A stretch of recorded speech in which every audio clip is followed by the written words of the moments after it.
also to say the woman is created from a rib, and the top part of that rib is the curved part. Therefore, I advise you to treat women well.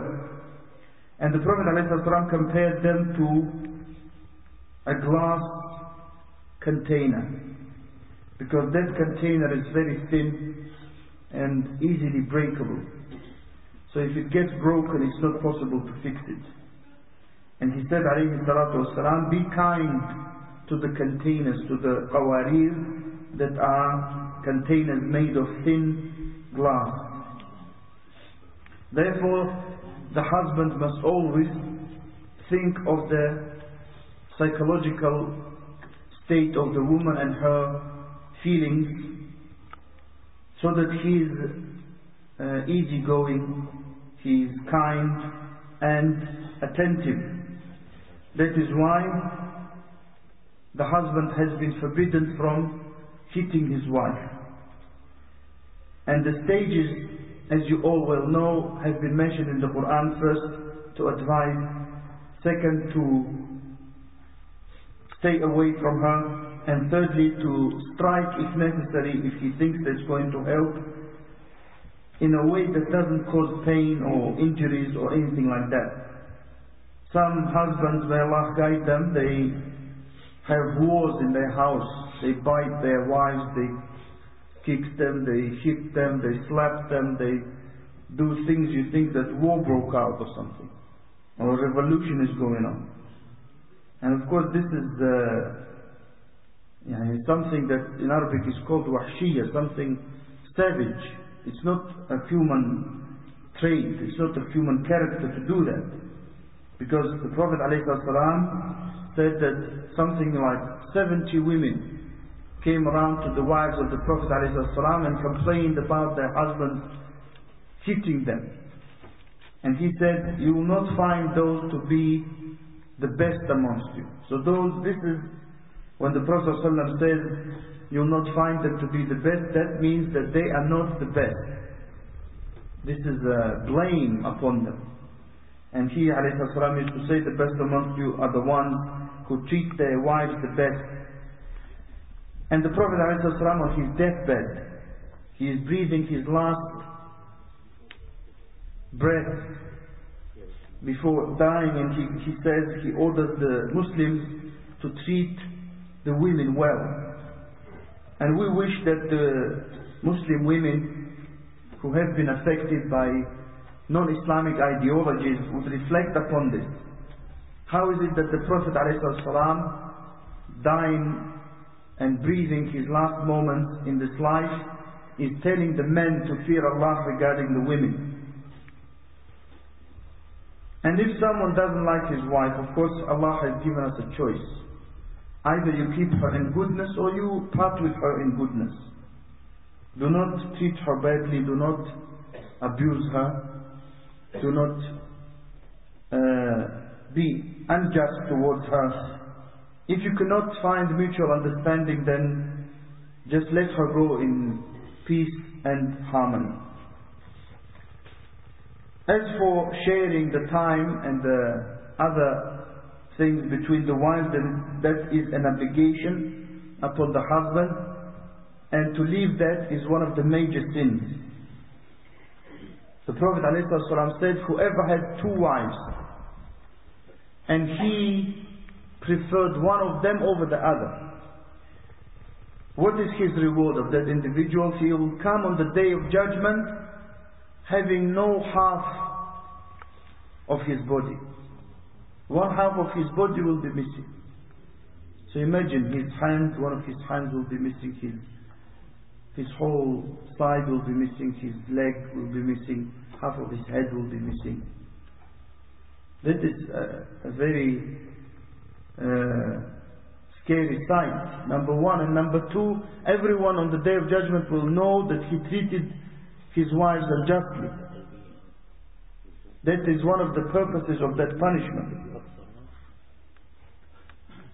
So therefore this is a very severe threat, and we must bear in mind that to practice ta'addud, to practice polygamy, the talk that it reaches with the scholars is that it is mustahab, that it is preferable, the talk.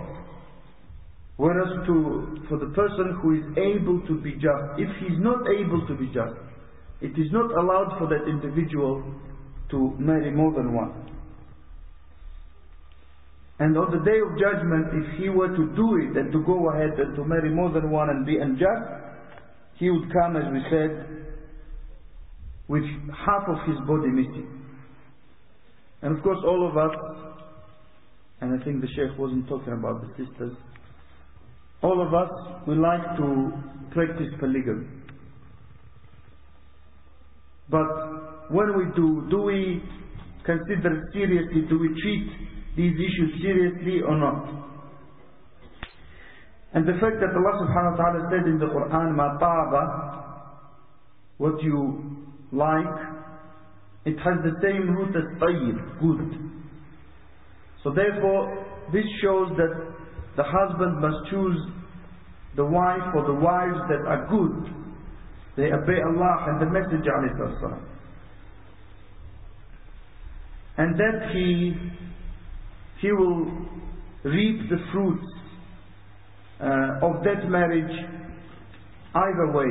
If he chooses a good one, he will find it a good marriage. And if he chooses a bad wife, someone who falls into shirk, iyadhan billah, who is a mushrika, someone who disobeys Allah, someone who may disobey the husband and treat him badly, he will find the bitter fruits of that marriage.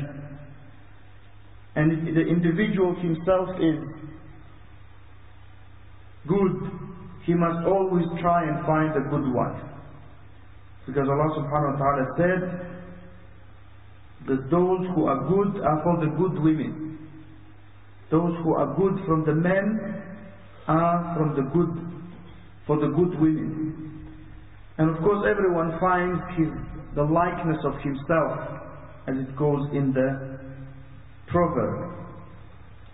And Allah subhanahu wa ta'ala also said that the men and women who commit zina, adultery or fornication, and do not repent from it, it is not permissible for the believers to marry them. They are only allowed to marry one another, i.e. similar individuals who have committed zina, or they are allowed to marry the mushrikeen.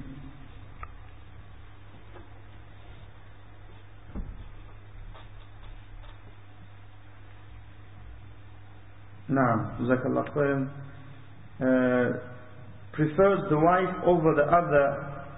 It has been mentioned, of course, to explain that it means fairness, not love or desire. Now, that is something that's correct and that has to be mentioned, and I will mention it again. That's what we mean when we say he prefers one wife over the other, means in his sharing the time and the money that he spends on them and the time that he allocates to them, and it does not mean love or desire.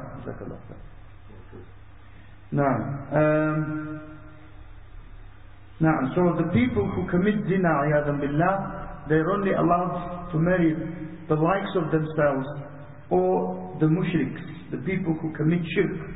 And Allah said, and that has become haram, has been made impermissible for the believers. That is why the Prophet ﷺ used to advise the Muslims to marry a religious wife. And he used to say, choose or pick the one who is religious, may your hands be covered in dust. And that is the dua, like we said, that they used to say as a part of their speech.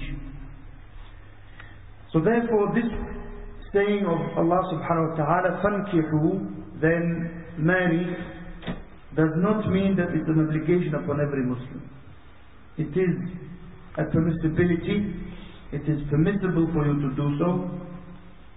And if, as Allah said, if you're not able to do justice between the wives, then marry one or what your right hand possesses. Because As we said, slave girls or concubines, those,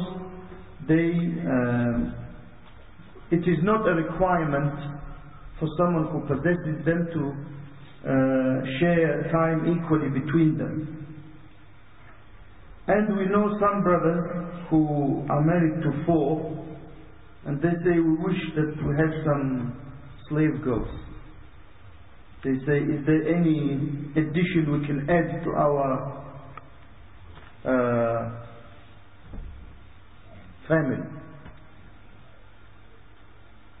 And of course some people understand by polygamy, or from the word polygamy, that the person only satisfies his sexual desire. There is no doubt that that is part of the deal, that that is part of the marriage.